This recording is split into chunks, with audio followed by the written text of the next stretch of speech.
গল্পের শুরুতেই আমরা ফুজিরো নামক একজন ছেলেকে দেখতে পাই, যে কিনা কিছু একটা করছিল।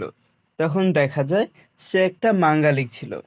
তার লেখা মাঙ্গার গল্পটা ছিল এমন যে দুইজন ছেলে মেয়ে তাদের নিজেদের অনেক ভালোবাসে, কিন্তু হঠাৎ তাদের গাড়ি অ্যাক্সিডেন্ট হয়। তারা সেইখানে প্রমিস করে পরের জন্মে তারা একসাথে থাকবে। তারপর মেয়েটার পুনর্জন্ম হয় আর ছেলেটাকে খুঁজে।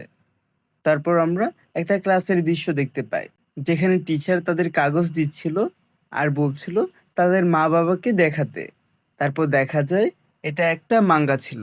এটা সেই মাঙ্গা ছিল যেটা ফুজিরো লিখেছিল। সবাই তার মাঙ্গা পড়ে তার প্রশংসা করছিল। তখন ফুজিরোর দুইটা বন্ধু বলে, তুমি বড় হয়ে মাঙ্গা আর্টিস্ট হতে পারবে। তখন ফুজিরো বলে, সারাদিন ঘরে বসে ড্রয়িং করাটা বোরিং বিষয়। তখন টিচার তাকে ডাকে আর বলে, একজন ছাত্রী আছে, সে স্কুল আসতে ভয় পায়, কিন্তু সে ভালো মাঙ্গা লিখতে পারে। তখন ফুজিরো বলে, সে স্কুলে আসতে ভয় পায়, আর কেমন মাঙ্গা লিখবে সেটা আমার জানাই আছে।